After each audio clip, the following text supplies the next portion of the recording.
Alrighty. Welcome, everyone, to the first deep dive on A Penny for Your Fandom. I'm excited. Me too. Let's chat. Let's chat. Let's have cocktails and chat. We just finished filming our introduction video. Yeah. So if you haven't watched that, go watch that. Yes. And if you haven't seen it, this little beauty is called The Cut. The Cut. Yeah, it looks like a sunset in honor of our favorite sun summoner, Miss Alina Starkov. But yet, it also could be like little bits of blood, you know. And it's supposed to, well, I put too much grenadine in mine, but it's supposed to be like the sun and then like cut like into the grenadine, and that probably makes no sense, but just imagine. It's supposed to look like there's a cut. Like hers a little bit looks more like it at the top.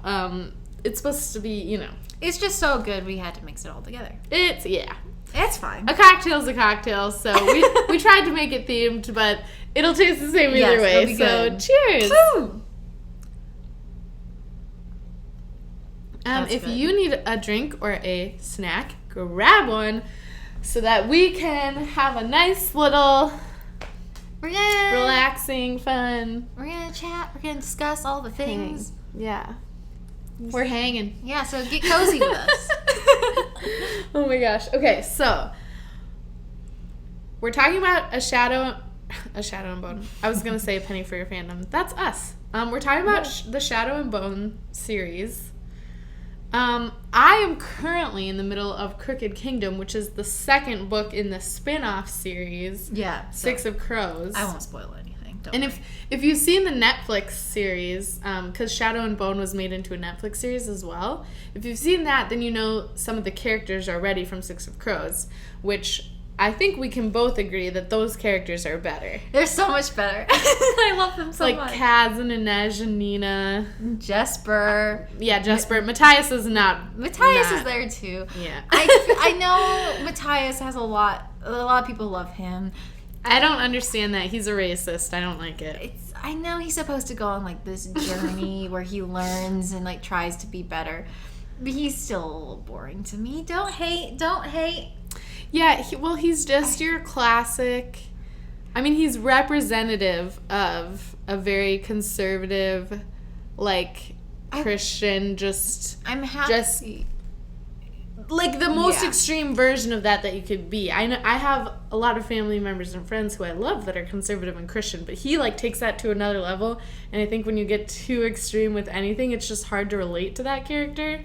Yeah, and I think I don't know what I'm trying to say. His journey is really interesting. He definitely has an arc. Yeah, and I'm glad he exists in this story. But he's just not my favorite. Yeah. It's hard to like a racist. I don't know. It's hard to like a racist. That's true. Yeah. That's very true. So, anyways, back to Shadow and Bone, because I just wanted to throw out there that we are like more involved with the Six of Crows series right now, just because like that's what we've been reading most recently. So if we're kind of like, basically we need to like refresh our memories, and we'll be doing that as we talk about it. So the Shadow and Bone. We apologize in advance. Yeah. If I spend too much time talking about my love for Kaz and Inej. So. Yeah. That's okay. Okay, so I guess to start off the deep dive, maybe we should just like summarize the book. Do you want to do like a quick summary, and then we can like kind of summarize our thoughts about the plot, and we'll give our ratings of the book and everything? Yeah, so a summary of like the Shadow and Bone trilogy. Yeah. Okay. So Alina Starkov gets herself into some trouble. I don't know what I'm doing. She goes into this scary, treacherous place called the Fold that has been there for like 500 years. Monsters lurk around the corners. People don't escape. She gets herself on a boat there to protect her good old pal Mal. Yeah. She's like childhood friends with Mal, who, we'll get into this later, definitely like show Mal better than book Mal. Same. I just had to throw that out there. I don't like book Mal at all. Well, I did not like him, but I definitely prefer show Mal. Showmel's great. Showmel's probably my favorite character. Probably mine too, but I won't let my friend Zach know it because then he'll Zachary rub it in my face. But yeah, so they go into the fold where monsters lay in wait for them, and their ship gets attacked, only for her to find out, whoa, I'm a sun summoner. Also, we should just say spoiler alert if you are planning to read this series and haven't already. There's going to be so many spoilers. There's going to be a lot of spoilers. So just bookmark this video. Wait, is that a thing on YouTube? Save it for later. Mm-hmm. And come back after you've read it or watched the show or both. And then you can discuss with us. Yeah, come back when you in the comments. When you fully know all the things. We don't want to spoil you. That's not fun. So anyway, so Alina finds out she's a sun summoner. Long story, very short. And then she's like swept up by the Darkling. I missed the drum roll. By the Darkling, who, surprise, turns out to be bad. Who would have guessed a man named the Darkling would be evil? I don't know. Yeah, right. So in this world, there are people called Grisha. They each have their own different type of summoning powers. And I'm trying to remember what happened. Well, yeah, I don't really remember what happens, but basically that's like the premise. Yeah, she ends up trying to fight. So, okay, this is what happens. I guess I do know what happens. So basically, she finds out the Darkling is not trying to get rid of the fold as he initially said. He's trying to expand it. So basically the series is about her fighting against him and her trying to get rid of it instead of be kind of his puppet. Like he's trying to force her to do things and make her like his little puppet, and she's trying to he's cut the strings. Exactly. He's the shadow summoner who created the fold like 500 years ago and has kind of been immortal since, and he's been waiting for her so that way he can use her powers to expand it and take out any country he doesn't like and anyone who doesn't like him. Then so here's one thing we can chat about a little bit is it Alina or Alina? I always Alina. Alina, yeah. Alina and the Darkling have some parallels. So cool. Because she's an orphan and she has just always felt, besides with Mal, she's just always felt like kind of this like unwanted, unknown, like just lonely person living through this life. Like she just grew up with no really real guidance from anybody, and so that's why her and Mal have this bond. But then she meets the Darkling, and the Darkling has this same sense of aloneness and the same sense of like not having a purpose. Well, he does have a purpose, but like they kind of connect over that. Right. She wants a purpose and he has one, and he understands her like aloneness. Yeah, we're two of the most powerful people in the world. Yeah. No one else would understand all the powers you have and how that affects you, but I do.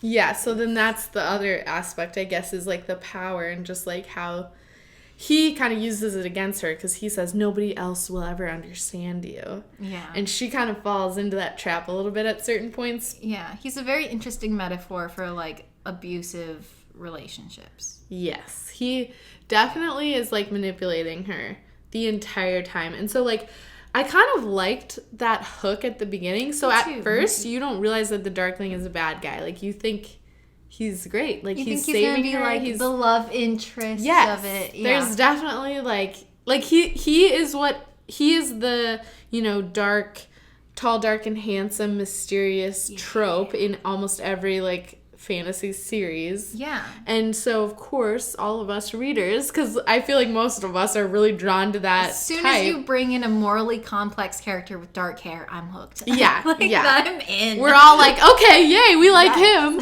And then all of a sudden it's like, JK, he's evil. So I kind of liked that little switcheroo there. It was fun. It was very fun. And they kind of keep up that chemistry between them. Yeah. And how Alina will find herself there because it shows that he is such a manipulator. Yeah. And how he's using her feelings kind of against her. Yeah, and they do have, like, this connection. But I kind of wish there was a little bit... I wish Book Mal was better because it would have felt more...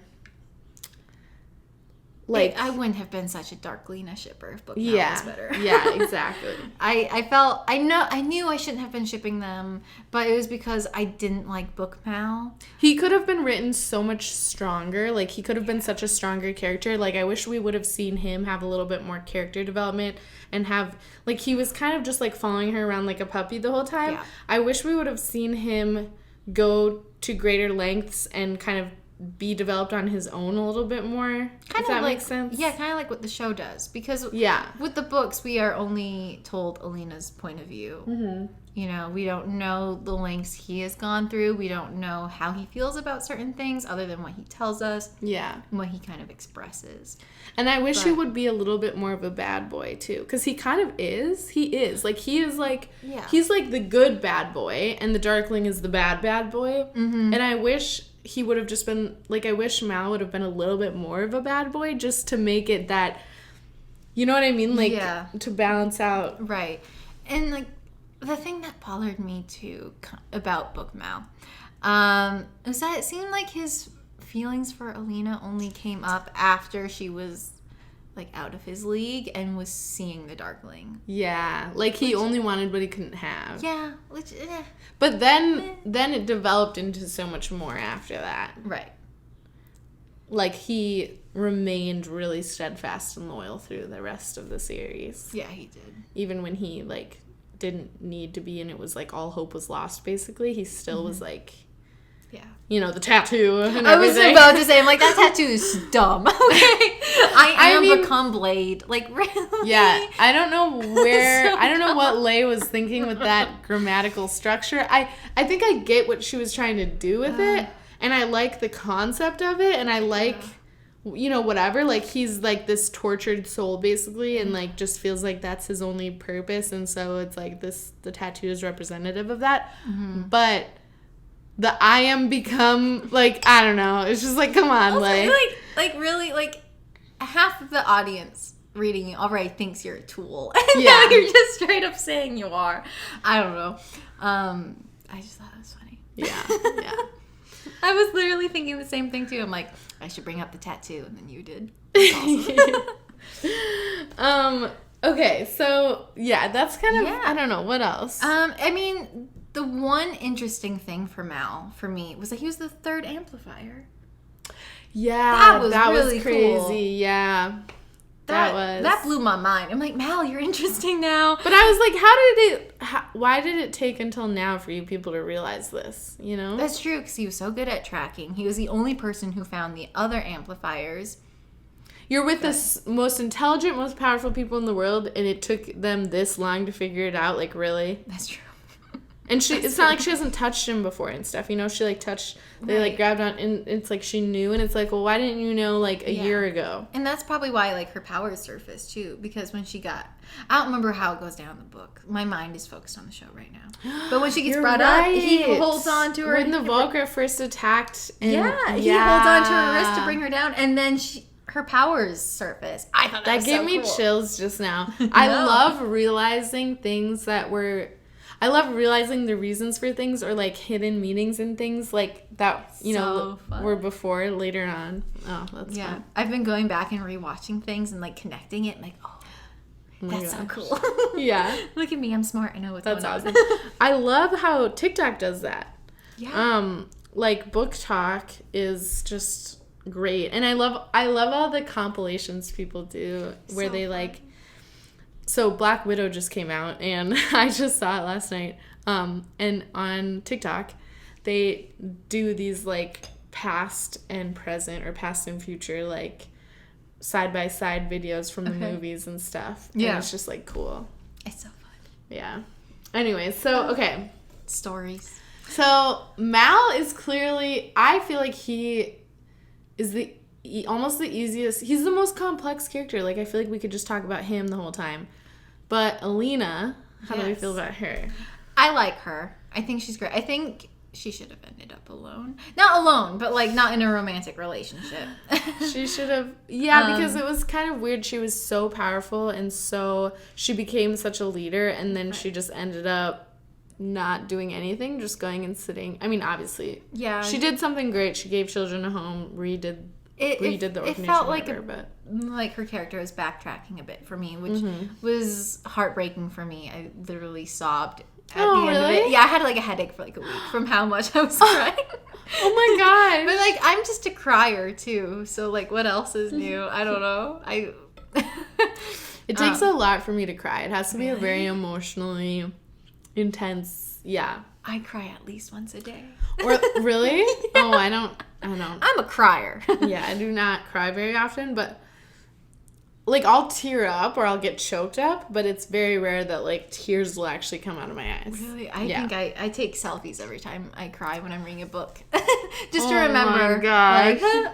I think just like you're for so us. funny. I feel like there's that thing like, you know how some people will post videos of themselves crying like on TikTok or whatever, and they'll be like, blah blah, and people are like, why did you take a video of yourself when you're crying? Oh, I do that. That's me. Oh my gosh, that's so funny. I took some selfies of me crying after I finished Ruin and Rising, which I don't know. I'm gonna show you. You're gonna judge. It's That's really hilarious. No, I'm. This is fascinating to me. Where are?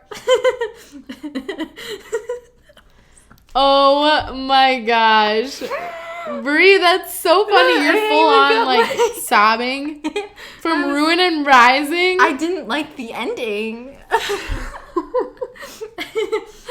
Oh my gosh. I took a video too. You're so funny. I have an 18-minute long video of me talking about the ending. It was just me analyzing it to myself in my camera. That is hilarious. Wow. Okay, well, this is meant to be, obviously. You need an outlet. Here we go.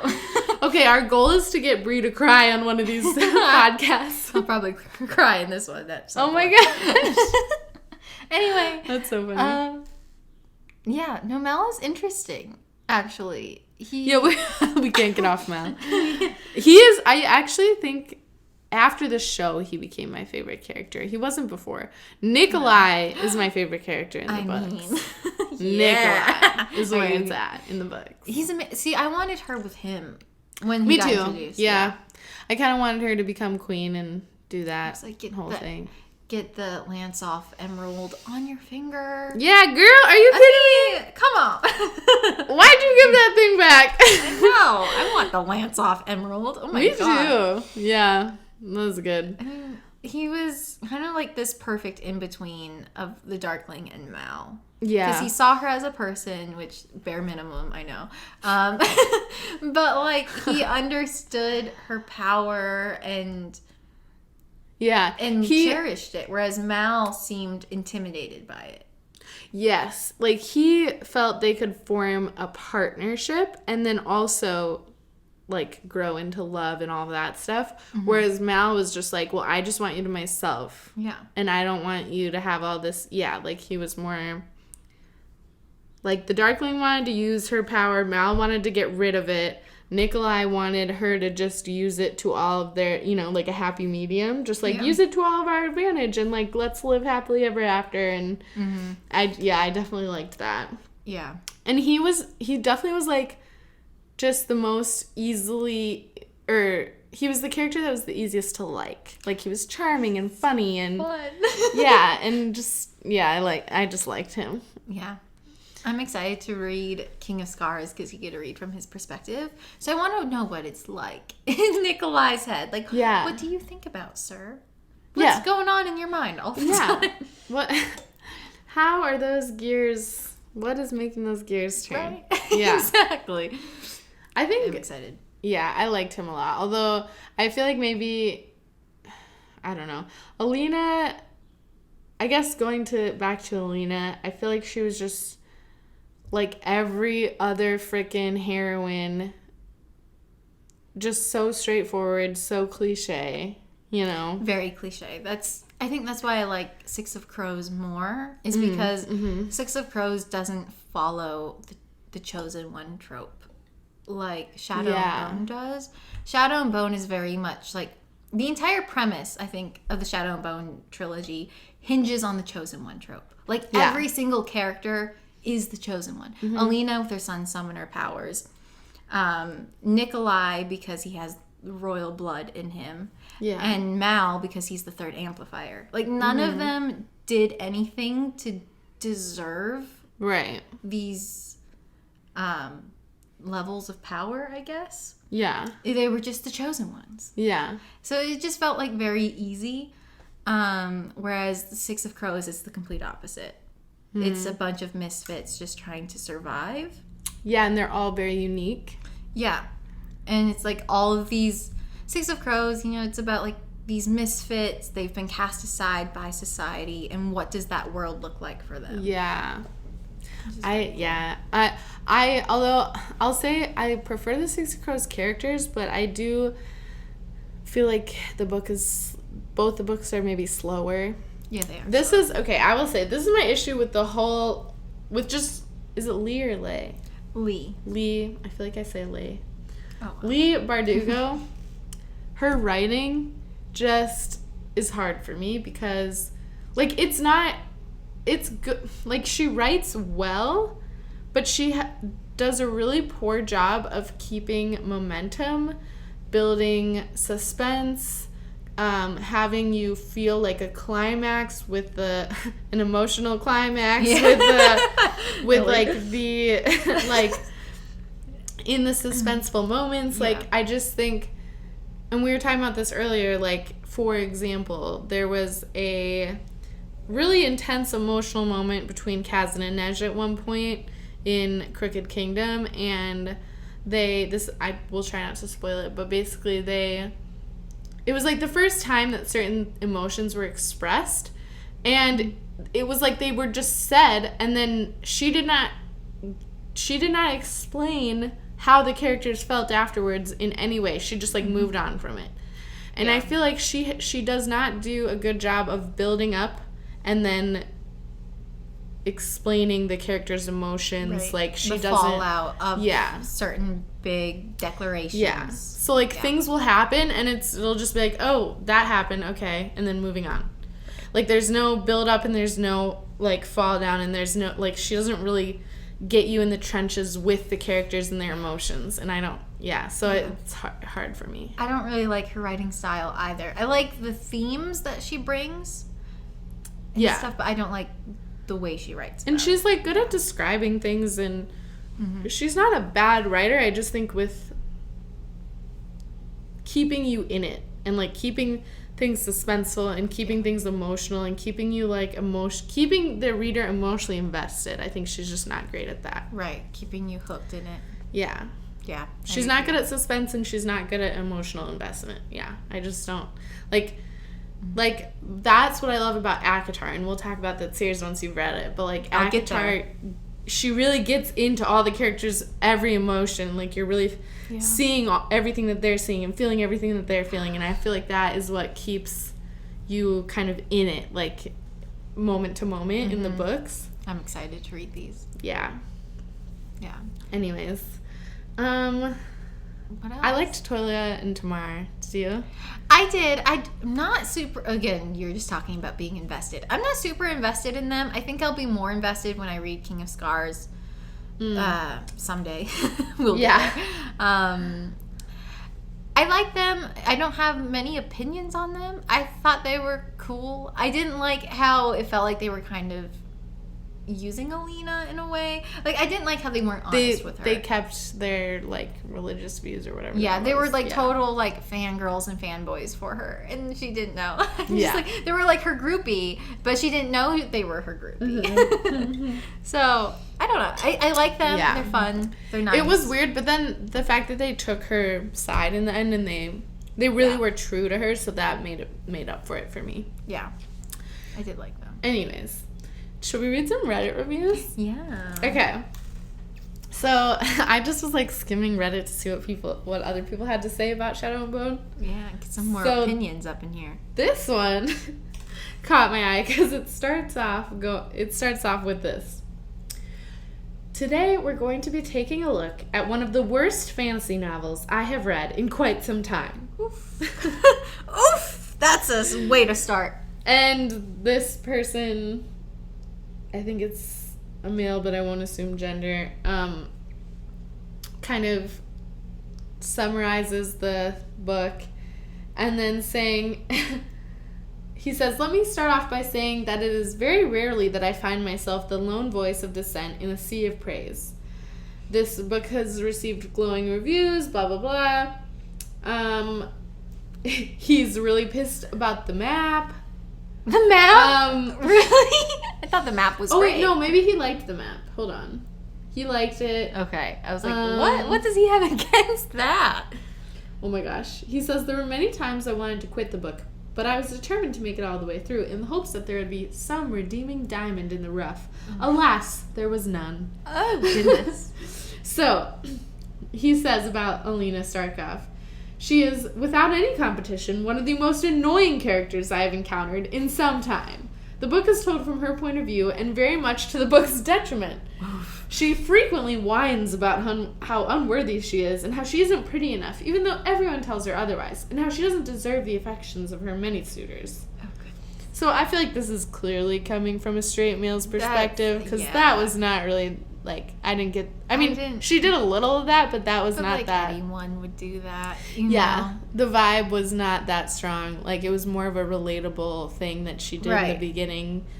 Yeah. Obviously, because she's been a nobody her whole life, and then the Darkling is into her, and she's like, what? She literally goes from being an orphan where no one cares about her life to her being whisked away to a palace where she's suddenly the chosen one. Of course she's gonna, like, question it.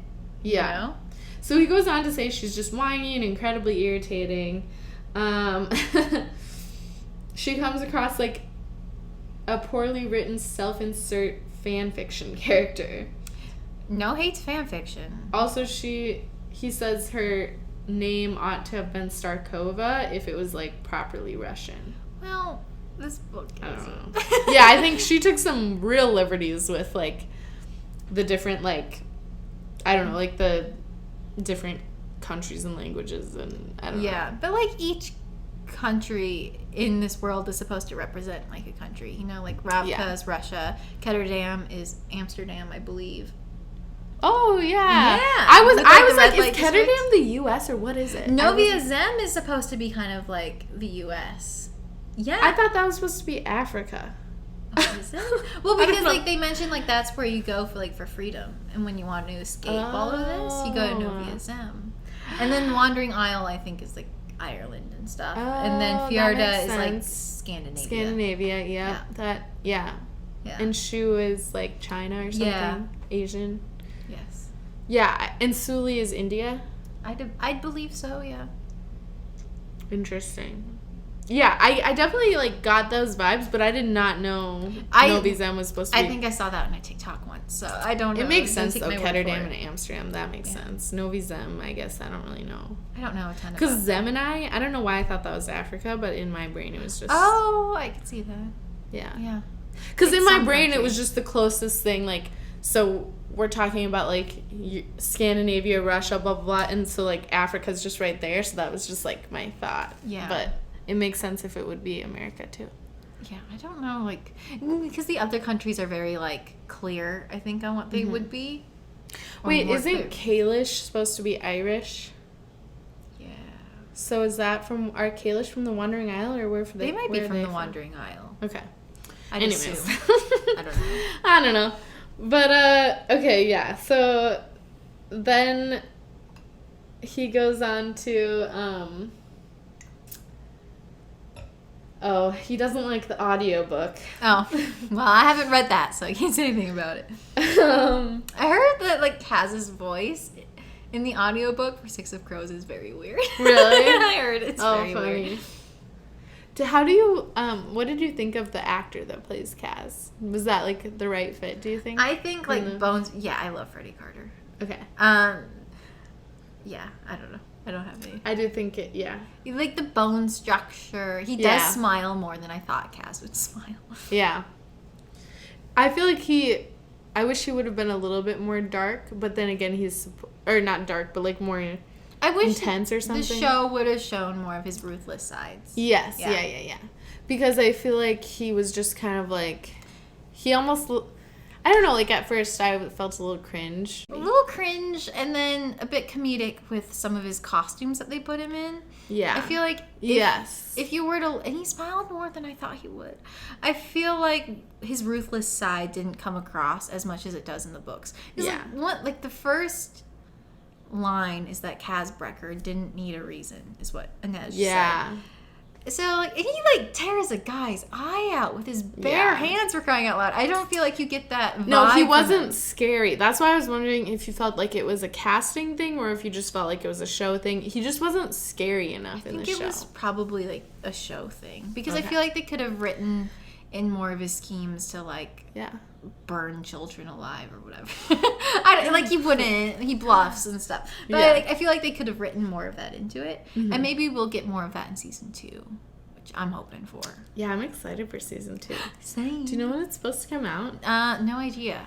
So it has been renewed, at least, for season 2. But we don't know when. I just want to know who's going to play Nikolai and Wyland. Me too. I need to know. I want to know who's going to play Nikolai for sure. Yeah, that'll be interesting. That's all I want. Oh my gosh, he ended this review saying, in summary, I absolutely hated this book. What? I hated everything about it. Okay. Okay, well, sir. So we got that. It's such a long review, I was going to go more into certain things to, like, stimulate conversation, but at this point I'm like, whatever. Yeah. It's kind of just funny to read how much that guy did not appreciate the book. Yeah, he was not a fan. Ooh, okay. This review starts off with the title, Self-Destructive Shadow and Bone fans are about to cancel their own long-awaited show over a white stunt double controversy. They did brownface. Did you hear about that? They actually did brownface? They did. For, when, in the show, when Inej is... Oh, yes. Actually, I do think I heard something about it, or maybe I just skimmed this, but it was a while ago. When she's, like, on the ribbons, I don't know what it's called. She's doing her acrobatic stunt to get in. Yeah, and so the whole argument, I think, is that they were in Europe, and in the place that they were at, the stunt double that they found was just not Indian. They got, like, a white person. Is she Indian? Is that what she's supposed to... what she's supposed to be or what she is. They didn't find like a brown person. Yeah, they didn't find the right ethnicity, so then they painted the stunt double brown, which is like, come on, people. We know that's not how it's supposed to be. You couldn't find anyone who looked like Amitha Suman to, like, right? Like, really? Yeah, that's. I mean, come on. Really? I feel like it's almost more work to paint somebody brown than it is to just find somebody brown. It's not like there's no brown stunt doubles. Yeah, like.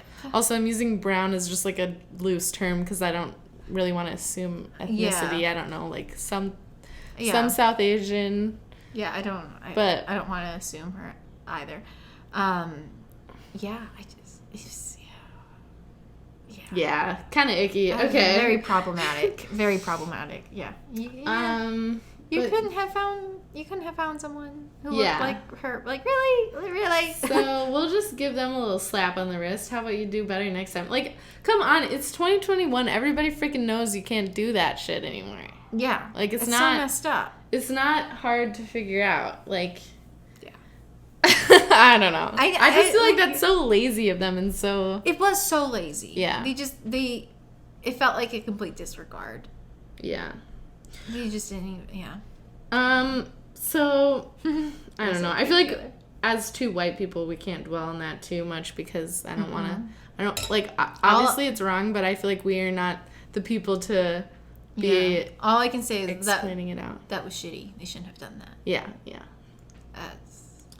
Don't do what?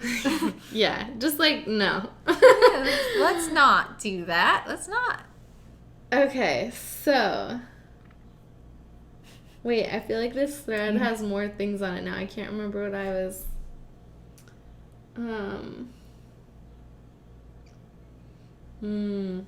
Okay, so someone said I never understood the criticism of Alina. She's an ordinary girl thrown in. I think people have read and watched too much of a heroine that is immediately badass. and forget that strength can be subtle and not always visible. I think she grows a lot in the books and makes incredibly hard decisions. She's also a teen and at times won't act in the best way. Jessie talks about how sarcastic and witty Alina is in her mind in the books. She may have a loud personality, but I still find her compelling, and Jessie will light up the screen. I do like Jessie. I love her. The actress that plays Alina. Yeah. She's amazing. Wonderful casting. Yeah. Yeah, I think so too. I think they have a good point. Yeah. Yeah. And she's more subtle, but she's still kind of cliche. Yeah. She definitely falls into a lot of the tropes. Yeah. But I mean, that's fun sometimes, you know? I don't know. For me, going into Shadow and Bone, it had been years since I was like really into a series. And so I needed something that was easy to get into. And I felt like Shadow and Bone was a nice, easy read. Yeah, that's for sure. I kind of wish... See, it was an easy read, but almost not, because it was just slow to me. Like, yeah. I just want... Like, I really like fast pace, so... Yeah. It was easy, but it was kind of dragging on at certain points. Actually, I don't know that I felt that way as much with Shadow and Bone, but I felt that way with Six of Crows. Six of Crows is a lot more dense. Yeah. It's just, there's a lot of setup, I think. Yeah, because for all the heists and stuff, there's so much that goes into it, which kind of like can bog it down in the beginning, But then once you're in like the heist, like in it, then you're like, yeah. But there's just like a lot to wade through to get there. Yeah. So, yeah. Okay. I feel like Reddit reviews, I'm over it. Yeah, should we sort? Yeah, let's sort. Sort the characters into their Hogwarts houses. Yes. So, okay, I'm actually not gonna even. You're not gonna look at Alina. She's like Hufflepuff. Yeah, I was like, she's either Ravenclaw or Hufflepuff. Because she doesn't want to necessarily be the chosen one. Yeah. I don't actually know if is she that smart?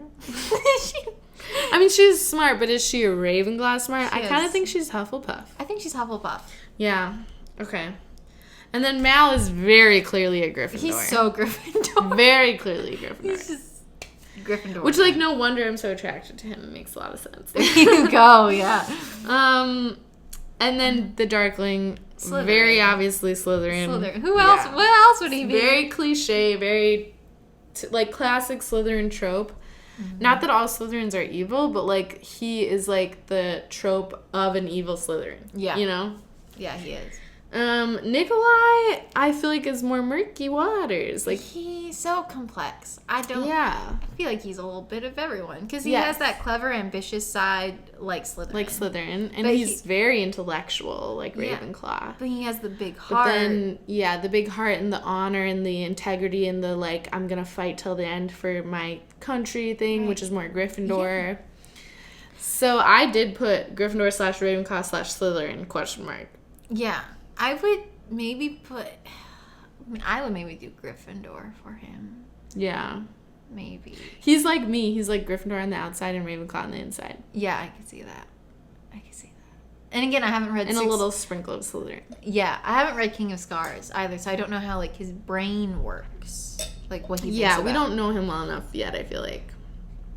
Genya, I put Ravenclaw. Very Ravenclaw, yeah. She's also kind of Hufflepuff, though. But she's smart. You think Genya is Hufflepuff? No. No? If I was going to do a different one besides Ravenclaw, I'd probably put Slytherin. Because she will do whatever it takes. That's true. She's very smart, and she'll do whatever it takes to survive and to, like... Mm-hmm. And the fact that she even, like, let herself be in that horrible position for the Darkling to be his, like, soldier. Like, she really sacrificed and went through a lot of trauma to, like, survive and to, like... That's true. Be a soldier in the Second Army, so... Yeah, Ravenclaw, I would say, then. Yeah. Ravenclaw or Slytherin? Probably Ravenclaw. I would say more Ravenclaw. Yeah. She's that's all I had. Are there other characters we want to sort? I feel like those were the main ones. Want to do the crows at all? Oh, okay. Kaz, Slytherin. Like, come on. Yeah. Slytherin. He's just so ambitious, he'll do anything it takes. Yeah. I love him. Inej, Ravenclaw. Ravenclaw, quiet, smart. Yeah. Amazing badass. I love her. Matthias is, unfortunately, I think, a Gryffindor. He's Gryffindor. I don't claim him. I know, he doesn't belong with me. And Nina is also a Gryffindor. She's Gryffindor, yeah. They're both, like, bold. Like, Nina especially, like, very bold. I want to be her best friend, you know? Like, I want to, like, have, like, a night out with Nina. Yeah. You know, go out for brunch, eat some waffles. Yeah. You know? I'll be your Nina. Yes! I love this. And you're my... Who would I be? Wait. I don't know if I... Okay, Wylan is definitely Hufflepuff. And do we think Jesper is Ravenclaw, or what's Jesper? Is he... I don't know what Jesper is. He's hard. He's hard to pin down. Because I feel like he's kind of like what you were saying, how you're like Gryffindor on the outside, but like Ravenclaw on the inside. Yeah. That might almost like be that, him. yeah. Because the gambling and stuff is like an addiction. Mm-hmm. And like he's going through a lot mentally. I feel like that kind of hides his true self. Yeah, that's what I think too. Yeah. Okay, let us know in the comments what you think Jesper is. He could almost be Hufflepuff. I was kind of thinking that too, but then I was like, it's he's like so, cute. The other stuff kind of hides. I think he might. I don't know. I feel like he's Hufflepuff. I think he's like a strange mixture of Hufflepuff and Slytherin. Like if you mix those two, if you mixed up Hufflepuff and Slytherin. Wylan is kind of like a strange mixture too, Slytherin. I feel like he's pretty Hufflepuff. Yeah, but like there's like a scene. Wylan has a sassy side though. I mean, like there's a scene where like he asks Jesper if they're gonna kill some people, and he's like, "No, they're sleeping." And Wyland's like, "I could wake them up." Oh my gosh, that's You funny. know? I don't know that being a little sassy is Okay. enough to call someone a Slytherin though. Okay. Slytherins will sit back and watch the world burn. That's true. Like they're so ambitious, they'll do anything. And I don't think like he has like the biggest moral compass out of all of them. That's true. He's very conflicted about everything that they do. Yeah. He would gladly kill his dad, though. But Jane Van Eyck for has it good coming. Reason. Yeah, I would. Yeah, I think you'd be kind of an idiot to not want Van Eyck out of the world. A horrible person. Yeah, he just keeps getting worse. Yeah. Anyways. Yeah. Okay, so those are our things. So do we want to do trivia? I only have like one trivia question, but I feel like we talked about this last time. We did talk about this already. Maybe we should just skip it because my questions are dumb, and I feel like here we'll do it for the audience. Yeah. Okay. Oh, you play the game as well. So, ready for this? What gift does Botkin give Alina? It's a dagger type of thing, right? Yeah. A knife made of Grisha steel. Yeah. Did you get it right? What does Alina make Mal promise when they search for the stag? That's an easy one. Why did I forget? To kill her. Yeah, okay, that's what I was thinking. I'm like, is it that? She made him promise to kill her before the Dark Thing could capture her. Obviously, that didn't happen. No. What is another name for the fold? The Unsea. Yep. Where is Chernist? I wouldn't even know that if I didn't have it written down. Tisbia. No. What? It's in Fjerda. Really? Yeah. I'm an idiot. Okay, did you get him right? Let us know in the comments. Yeah. Oh, and then what's one of the crows is in the Shadow and Bone series on page 10. Siege and Storm. One of the crows. Oh. Mal and Alina are in Novia Zem, and so then it has to be Jesper. Yeah. They call him Jess in that. They're like, this is Jess. And then yeah, because he talks about her pores or whatever, because Mal made up that she had some condition so that she could hide the collar. Yeah, and he pats her head or whatever. And she's like, that Jess is a weird guy. Yeah. That's funny. I love it. That's really funny. I love that you call I love finding the little hidden things that authors do like that. So it's fun. fun. Yeah. It makes my heart so happy. Like, ah! Oh my gosh! Okay, well, cheers to our first ever. Yes. Oh, look at I look, just have a yours is sip done. left. Catch up. Cheers to our first ever deep I'm dive. gonna chug to get caught up. I hope you enjoyed it.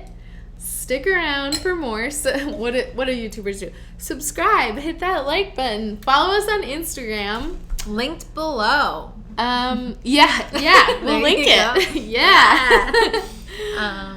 And yeah, thanks for sticking it out if you watched the whole video. Yeah.